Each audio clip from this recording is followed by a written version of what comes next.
since I've seen you smile. Take time for yourself, or say it's good to be you. Been soaking so long, your head's hanging down, your face stuck in a frown. Well, listen, baby, I'm done trying to keep it together and wondering whether I'm right or I'm wrong. And all I need is a song. Let's sing it together for now or forever. Yeah, baby, it's on tonight. 'Cause life is a party and the world is a dance floor. Everybody, everybody live it up. Live it like you're never gonna give it up. Life is a party. Hey guys, welcome to another vlog. This is Cherry from Edmonton, Canada, and for today's vlog, we're still in Singapore. Today is my 5th day.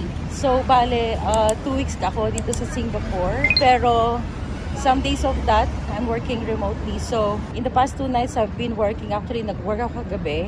Medyo staggered yung time ko. I'm working like 4 hours during daytime, 4 hours during nighttime kasi nahirapan ako ng gising straight ng overnight. So, and then I have work again tonight, pero i-advance ko na siya. So, I'm going to work it for the day. So, right now, I'm out and about. It's almost 11 in the morning. So, I've been staying here at Bugis area. So, that is Hotel Intercon. And then, palikod niyan is the Bugis Junction Mall. And then, ito nga sa likod ko lang, this is the National Public Library of Singapore. Plano ko siyang silipin. Baka pwede rin akong mag-work dyan. Although, I'm planning to work in a cafe somewhere here at Bugis area. And then, the other time naman, nag-work din ako sa may Orchard. Tumambay lang ako sa Starbucks. Yung hotel ko, meron siyang workstation, kaya lang yung room ko kasi walang window. So, nahihirapan ako na ayoko ng kulong sa kwarto na walang window. So, I'm choosing to go out instead and work outside. May mga cafe naman dito that they allow working. So, order ka lang kape and then you can stay for a while and work. Yung hotel ko, dito lang sa lane na to, siguro mga 6 blocks away or 4 blocks away. Doon lang sa tapat ng bus stop doon. At napakalapit siya dito sa may Bugis. Tapos, lakad lang onte, papasok doon Bugis MRT na. So, very accessible to anywhere. Tignan nyo guys, so ang laki ng kanilang National Public Library. Medyo mainit dito sa Singapore. Ang temperature right now nasa 29-30 degrees. Although, mas mainit yung last time na nandito kami noong July. At least today, medyo umuulan eh. Bumubuhos ng ulan every day, at least 30 minutes, 1 hour. So, medyo lumalamig ng konti. Okay, so dito yung facade ng library. Laki ng building, no? Pagkakaalam ko, to use the library dito kahit na visitor ka, you just have to apply for kind of a membership. Mura lang naman para maggamit. Pero I just wanna check kung merong matatambayan dito na pwedeng mag-work. Fairness, malamig dito sa ilalim. May cafe dito. Tapos napansin akong mga ilang table. So baka pwede rin dito ako magtambay one. Akong planong mag-member. So I just check kung merong matambayan. Meron man pero konti lang. Yan o, may mga ilang table. Okay, Bugis Junction na lang ako. Ay din dito sa pinag-stayan ko kasi maraming restaurant, maraming mall. So maraming pwedeng kainan. And the best walking distance lang to MRT station. Okay, so here we go, Bugis Junction. Magkikita kami ng kapatid ko for lunch eh. Just check Starbucks. Inalam ko lang kung meron silang charging point. May certain tables daw na may charging point. And then, nandito pala ako by the way sa Bugis Plus. Tumawid lang ako from Bugis Junction. Meron ding coffee bean and tea leaf dito sa baba. Yan. Although, I don't know kung may charging point sila anyway. So, marami akong pwedeng tambayan para magtrabaho. Other coffee bean and tea leaf dito sa Bugis Junction. Pwede rin to. Yeah, actually sinerch ko online. Maraming cafe for nomads eh. Kaya lang, medyo malayo sila sa hotel ko. And so, dito nila ako sa somewhere malapit. Dito yung hawker nila dito sa Bugis Junction.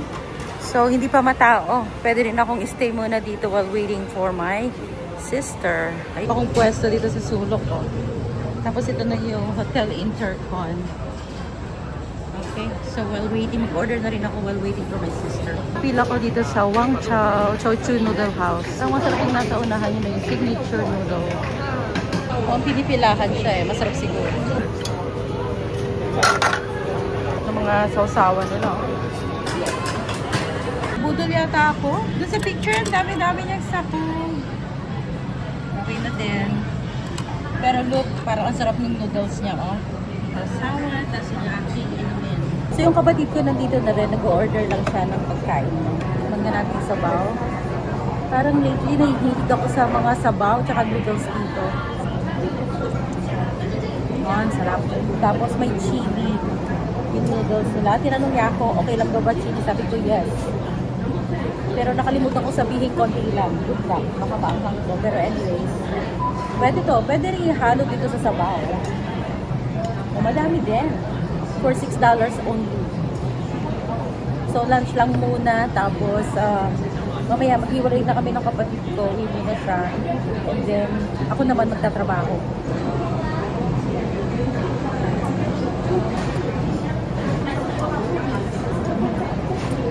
Sarap din. Tapos manghang.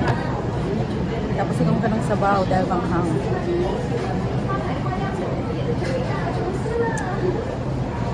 Sarap.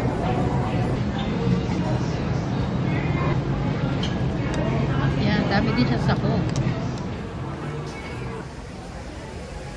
Decided to go to Starbucks dito sa may Bugis Plus. Starbucks, dito muna ako.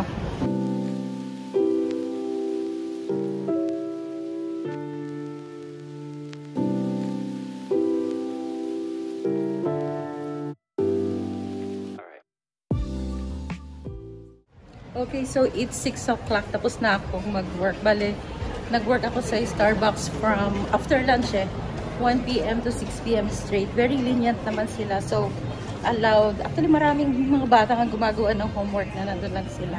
It's good makakatulog ako ng maaga today kasi natapos ko yung trabaho ko. So, I don't need to wake up tonight. So now, before going back to hotel, I'm planning to go and eat dinner na para wala na akong problema and then I can sleep early tonight. Okay, so I'm back here at Bugis Food Court, Malaysia Bole. Ganyan lang yung hotel intercon. Ano naman kayang kakainin ko? Last time, kumain ako dyan ng satay. And then kaninang tanghali, noodles. Ito naman kaya itong Malaysian food. And so I changed my mind kasi baka mga di ako doon sa sambal. Mag-chicken rice na lang ako. This one. I think I'm gonna get this, pero yung roasted. Pila tayo dito. So here's dinner tonight. Chicken rice. Ang paborito ko yung roasted chicken. Ginger, chili, and dark soy sauce. Tapos may kasama siyang corn soup. Chicken flavored rice. Nag-order na rin ako ng iced lemon tea. $5.80 Singaporean dollar, and this is $2. So almost $8 for this dinner. And for the first time, meron sila available na tissue dun sa may harapan dito pag nag-order ka. So right now, it's 6 o'clock. Hindi pa punong-puno itong food court. Pero mamaya mga around 7 yan. Medyo punuan na. Kasi ang mga tao, magaling sa trabaho, nagdi-dinner na before they go home.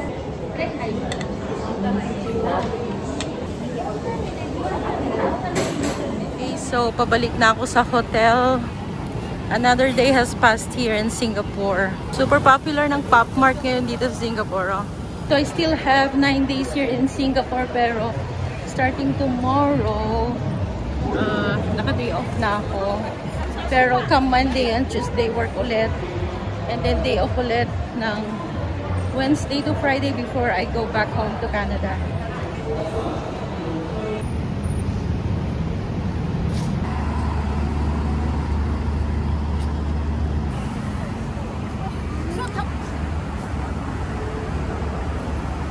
I think kinaya namin ng dessert na with my friends.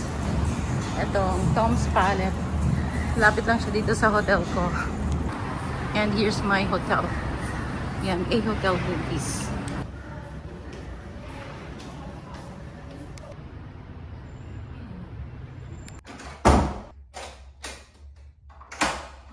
So let me give you a little bit of tour of my hotel while bagong ayos. So inayos nila. So this is the entrance area, and then dito sa left and dito yung cabinet. So lahat ng mga gamit ko naka-set up na dyan. And then meron siyang, merong provided na blower. And then, merong provided din na safe. So, yung mga important stuffs ko nandyan. And then sa ilalim dyan ko tinakin yung aking luggage para maayos. This serves na rin as my full body mirror. And then right behind me is the washroom. Size-wise, okay siya. Tapos meron din siyang rain shower and then my handheld. Yeah, ang problem ko lang sa washroom na to is parang may mga molds sa wall. Yeah, I don't know. The reason why I bought sa Daiso yung this one na pangtanggal ng molds. We'll try. Pag may time ako, i-try kong isprayan yung wall ng washroom. Pero so far, functionality, okay naman. So, yun ang problema ko. Then, beside the cabinet, so meron siyang workstation. One of the reasons why I chose this hotel because of the workstation. So, sometimes, if I'm not working outside, dito ako nag-work. Meron siyang mga saksakan dyan, which is very handy kasi lalo pagka gumagamit ng multiple devices, sometimes I'm charging at the same time, my phone, if you want to call the reception, tapos merong kettle pa initan, and then they're giving me 2 bottles of water every day. And nire-refill din itong coffee and sugar, although bumili ako ng sarili ko, kopitiam. And then, hiding in here, maliit na fridge. And this is the bed. So, binigyan ako ng queen. Actually, ang binook ko single lang. Tapos nakabook lang ako for 1 person for this room. Pero for some reason, nung nagbubook ako, tinatanong ko may kasama akong guest. So mukhang allowed ng more than 1. But I don't know kung medyo in-upgrade lang ba dahil 14 days kasi yung booking ko dito. I don't know, di naman sinabi. Pero yeah, I'm thankful na mas maluwag ng konti yung room ko. And then yan, marami siyang socket beside the bed. Sometimes dito ako nag-work. Dito ako natutulog sa part na to. Sometimes, nag-work ako dito while watching TV or sometimes dito sa desk. And this is the television. Yun yung remote. And then, every day, binibigyan din ako ng 2 sets of bath towel. And excuse the mess kasi ayan, parang namamahay na ako dito sa hotel. Nagdala ako ng hamper ko. So, yan na yung aking mga maduming damit. I'm overdue to wash my clothes na. So, hopefully tomorrow afternoon, I have the time to do it. And then, may mga ilan na akong mga nabili-bili. This is the garbage can provided. I'll give you a 360 view. So, this is how it looks. A hotel here at Bugis. There you go. By the way, nabook ko to at 106 per night for 14 days. So, yeah, syempre medyo pricey din yung total. But then again, sa lahat ng hotel na nakita ko within that period, kasi nung nag-book ako, mga 2 weeks lang before my flight eh. So, kung mas marami lang sanang time, definitely makakakuha ko ng mas mura. And by the way, the downside lang for me is there's no window for this room kasi yung may window mas mahal na. So, that's the reason also that sometimes I like better working outside kasi hinahanap ko talaga yung natural light. Ayan, so nandito ako ngayon sa Bugis Junction. I'm eating breakfast and lunch na. So, I ordered itong satay with ketupat. Ito yung rice. Medyo mahal din na, $7 to. Tapos meron siyang peanut sauce. And then on the side, nag-order ako sa ibang store ng popya.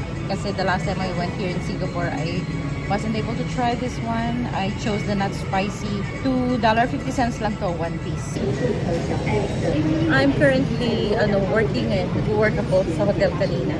Kaya lang nagutom na ako. It's only 10:30 in the morning. So, naisipan ko, kumain na lang muna kasi nagugutom ako eh. I have a lot of work to do. Mamaya pa ako mga 2 p.m. lalabas para magkita kami ng kapatid ko. Here I am. Nandito kami sa Ang Mo Kio. Kasi bibili kami ng traditional products for kopitiam.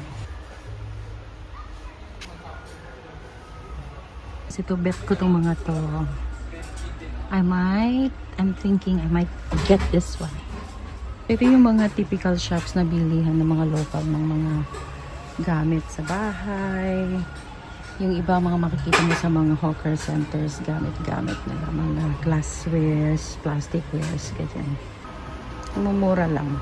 Ito, yung pwede mong ilagay pag nag-prito ka, tapos gusto mong mag-drip mo na yung oil. Ayan, $3.50. Kunin ko to. Yan, so far, ito yung mga nakuha ko. Yung mga ini sa Canada. That's my style of getting souvenirs. So, ito na yung mga pinamili ko. So, this is the store. Waay General Store Private Limited. Dito sa Lux 7-Eleven Ang Mo Kio. Dito kami, kasama ko yung kapatid ko. Dito kami sa may Ang Mo Kio Hub. It's my first time also here. Never been here before. Tapos after here, lipat na kami ng Topayo naman. Couple of train stations lang via Red Line. Doon na kami magdi-dinner. So right now, nandito naman kami sa Topayo. Yung kapatid ko bumibili lang ng masarap na donut dito eh. Yeah, it's also my first time here dito sa Topayo Central. Luwag ng tambayan dito. Dinner, eto. Nag-order ako nitong black bean pork ribs. I wanna try clay pot rice. Dito kami sa my hawker. Dito sa Topayo. Ito, parang sarap Mausaw-sawa naman. It's piping hot. Init siya. Tapos nagtutong na yan sa gilid. Haluin natin. Init. Nagtutong na. Kain tayo.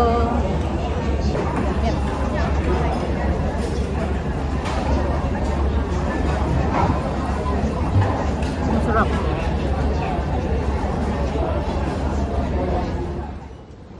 Ayan, as early as 7:30, humid na kaagad. Ito na yatang train ko. Ay, wala pa. So, 2 minutes more.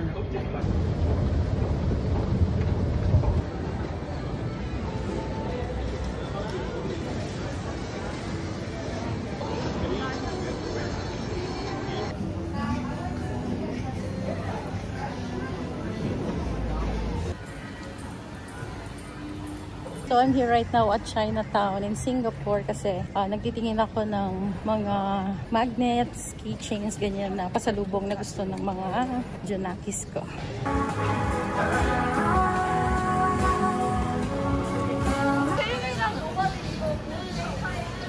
Okay, so ito yung nabili ko sa Chinatown. Ito, mga anik-anik lang. So, pashmina. Yan, pashmina yung ano siya, scarf. Tapos, mga magnets. Ito yung cat, pinabibili mo ng mga anak ko. And then, ito, mga magnets. 5 for 10. So, taga $2. Magagandang klase naman. Yan lang. Tsaka itong eco bag. Another day here in Singapore and medyo windy today. And I'm out and about kasi pupunta lang ako dyan. Malapit lang sa may Bugis Street. May pinabibili yung family ko. And they wanna see kung anong meron doon. Mas madali maglakad dito sa labas ngayon kasi medyo mahangin. Hindi ganun kainit. So, try ko na maglakad dito sa labas. So yung pupuntahan ko dito lang sa dulo lang ng building na to eh. Mandaron lang. Tatawid lang doon. This is the Bugis Junction. Yung lagi kong pinupuntahan. Kasi ito ngayong malapit sa hotel ko. Marami rin mga iba't ibang klase ng restaurants dito. Okay, so tumawid lang ako dito sa may Bugis Junction sa dulo. And I just wanna show you. Nakita pala from here yung yung mosque sa Arab Street. So, I'm here na at Victoria Street. By the way, that is the Bugis MRT station. And just across, andyan ang Jollibee. And then yung pupuntahan ko, Bugis Street. Yan, andyan lang. So, I stopped here a bit more. So, merong small cafe dito.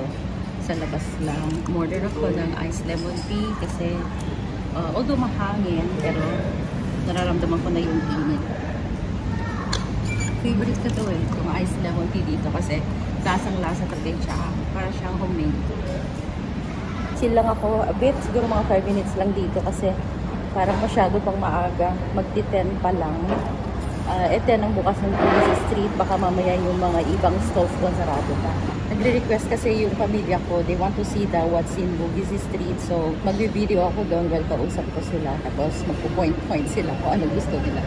Okay, so here's Bugis Street. So, tignan nyo, it's 10 o'clock pa lang. Ang dami ng tao. Actually, the best time to come here is in the afternoon or hapon. Only that, masyadong matao. Okay. Here you go. Welcome to Bugis Street. Ayan, matao agad. Pero may mga stalls pang sarado.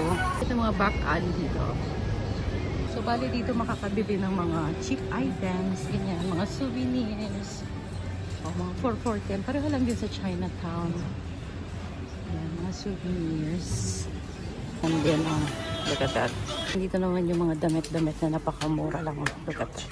$10, $5, diba? Dito ang mura lang ng mga fruits, so Mga $2.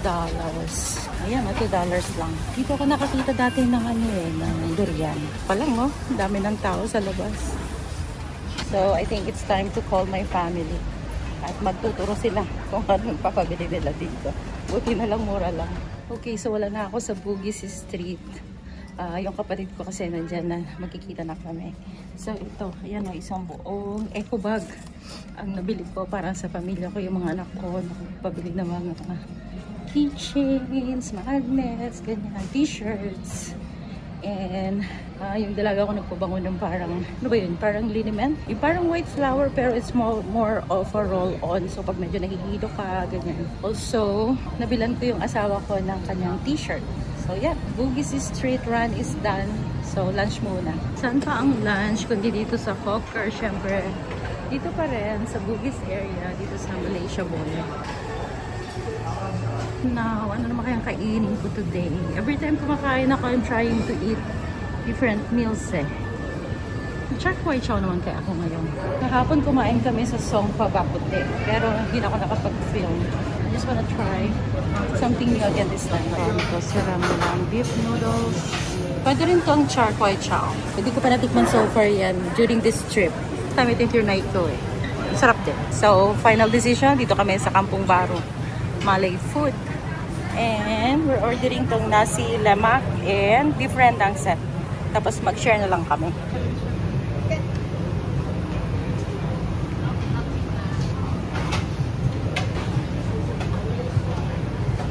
Okay, so this is the beef rendang set. Ang sarap, oh.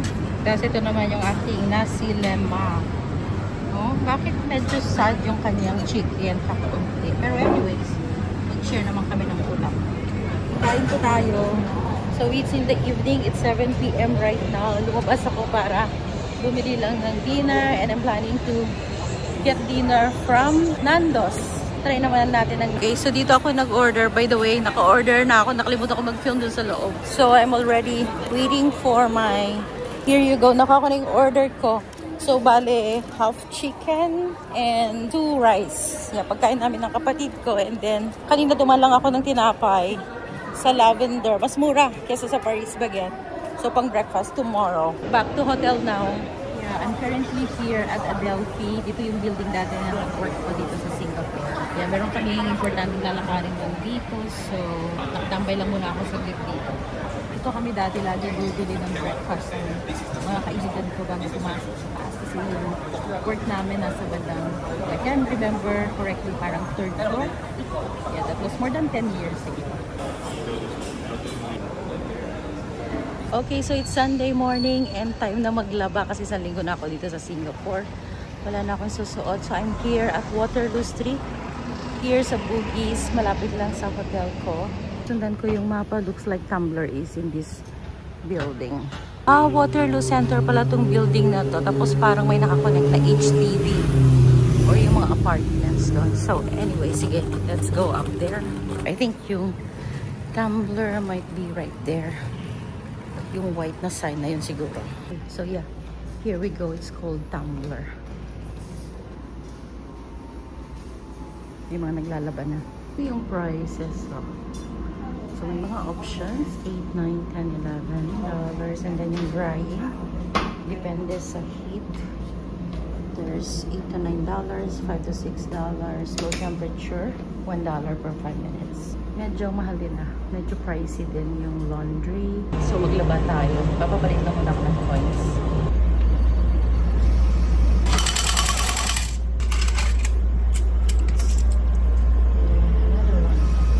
So papalit ako ng 20. Dala-dala ko yung maduming damit ko, nilagay ko sa luggage. Lipat natin dito sa hamper. Tapos i-load na natin dito sa machine. Okay, karga na tayo. 16 kilograms naman yung kaya niya. Mukhang isang load lang ako. Load na siya, tapos magsalagyan ng temperature. So what I want is detergent plus softener, which is $9. Hindi ko yung check. Ibigyan kanyang instruction. Okay. So automatic na. Nasa kanya na yung soap. So please pay. Enter tayo ng points.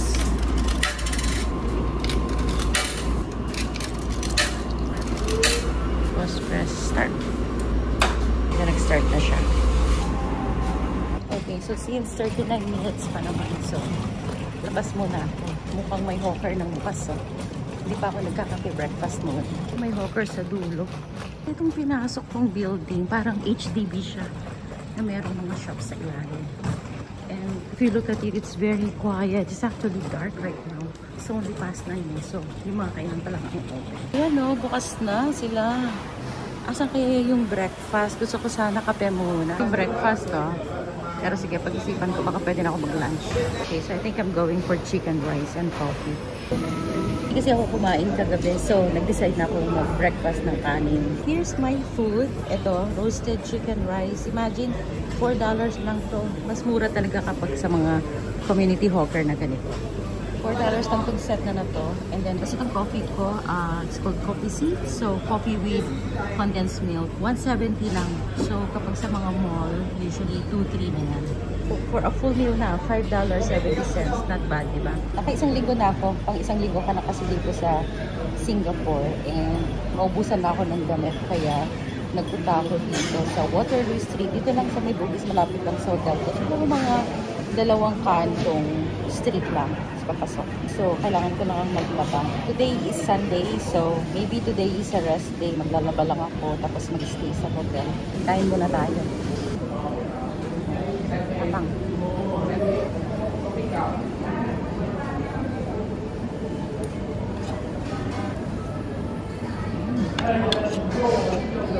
Bigain 261 Eating House pala yung pangalan ng hawker na to. Okay, and I just wanna show this kasi ang ganda nitong mga shop houses. Like, it looks like old houses.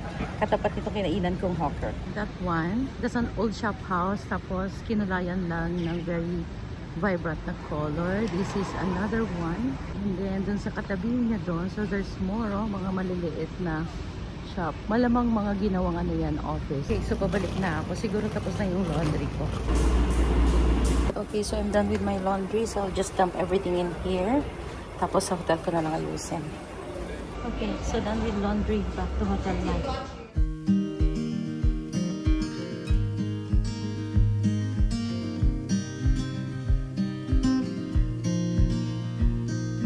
Windows down, scattered clouds, smell of spring outside. Open road, you sitting close. Let's go somewhere far away. 'Cause if all I have is you, then I'll be just fine. Yeah, I'll be just fine.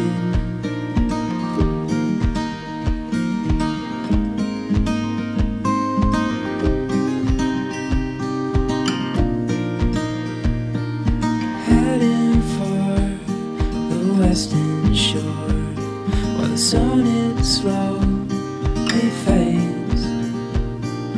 Days are full, and I'll spend them with you. So let's go somewhere far away. 'Cause if all I have is you, then I'll be just fine.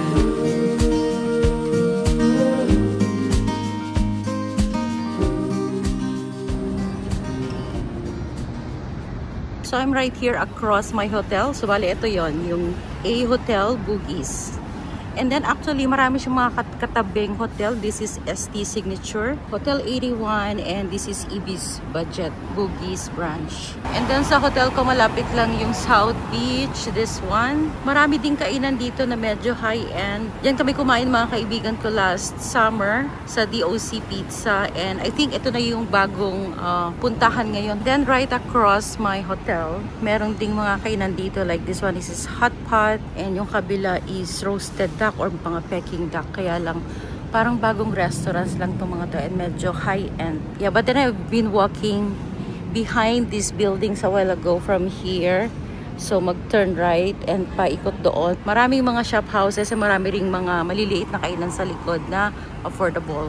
Then dito lang sa may kanto, this is the National Public Library of Singapore. And then itong street na to, pag diniretso yan, papunta na yan ng Raffles City.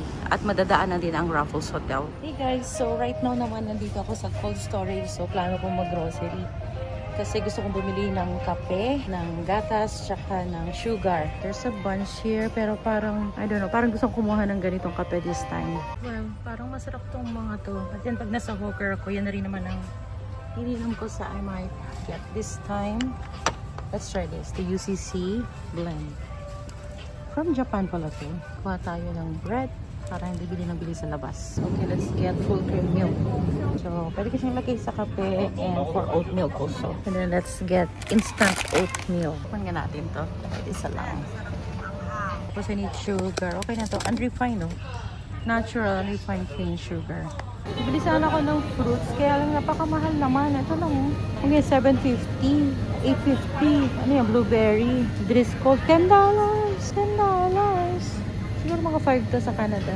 So, sa Bugis Street na lang ako bibili. Sa labas, mas mura doon. Hanap ako ng maliliit. So, mukhang okay na to. So, I'm here at Bencoolen area and was just casually walking.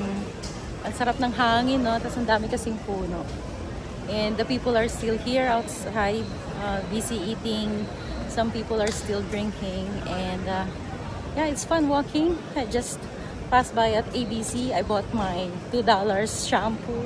I sent my sister at the blue downtown station. This is the stretch of Bencoolen Street. Sarap ng hangin, no? Ito talagang na-miss ko dito sa Singapore. Masarap maglakad. In the evening, mas malamig na. And it's really safe. So even if you're a woman, just walking alone like this, even in the middle of the night, you can trust that you are still safe. So, papunta ako na pagtawid yung Bugis Street na eh. So, marami dito mga bilihin, mga bargain. Okay, so this is Bugis Street at night. Sobrang mura ng mga prutas dyan. $1 yung apple, 50 cents yung mango. Okay, so it's a go. Pero marami rin mga nag-jaywalking kanina. Mapapagaya ka. Okay, so here we go. So ito na yung papasok ng Bugis Street kung saan nag-shopping yung mga Jonakis ko via video call. Yung bilihan ng mga prutas. Maraming bumibili ng prutas, so sobrang mura. 3 to 80 cents, 50 cents. Pero walang durian ngayon. Hindi pa naman yung durian. So paglabas dito sa Bugis Street, pagtawid yan, Bugis Junction na. Tapos nandiyan na lang din yung Bugis MRT Station. Okay, let's go. Tawid. Baka ba itong tawiran at mula. So here's Bugis Junction at 9 o'clock in the evening. Buhay na buhay pang mga tao. Dami pang tao sa Starbucks dito sa left. Tapos McDonald's banda ron. And all over. Ayan, mga nagsha-shopping pa ang mga tao. I like the vibe here. Mga tao, busy-busy lang sa mga kanya-kanyang agenda, kanya-kanyang lakad at activity. It's been a wonderful 1 week so far here in Singapore. And I realized na maganda pala mag-stay dito sa Bugis. Kasi dito pa lang sa area ng Bugis, ang dami nang pwedeng ikutan. There's Bugis Junction, there's Bugis Plus, Bugis Street. And then malapit lang sa Albert, malapit sa Bencoolen, malapit sa Rochor. You can just hop on to MRT and then you can just go to City Hall or Orchard or anywhere here in Singapore. Yeah, I love this. Yung ganitong vibe, simply just walking around, looking around, not necessarily spending money. Tapos, natutuwa ako sa ganitong oras, mga buhay na buhay pang mga tao. Ayan, no? So, I've walked here 100 times already. So, pabalik na ako sa hotel ko. I'm really gonna miss this once I go back to Canada. Yeah, I love it na dami ko ng kota ng lakad. Kasi kaninang umaga pa ako naglalakad, lumabas ako para maglaba. Tapos, kaninang tanghali, lumabas din. And then this afternoon, nag-dinner kami ng kapatid ko sa my Waterloo Street. Tapos, ayan, eto na nga, naglibot-libot kami from Rochor to Bencoolen to Bugis Street, Bugis Junction. Now, here, malapit na ako sa hotel ko. So, excuse my face kasi mainit. Talagang nagpapawis yung mukha ko. So, I don't even use powder or lipstick anymore whenever going out. Especially if I know that I'm gonna be walking around. Yeah, it's been a good day. And it's been a good week for me. Dami kong exercise lately.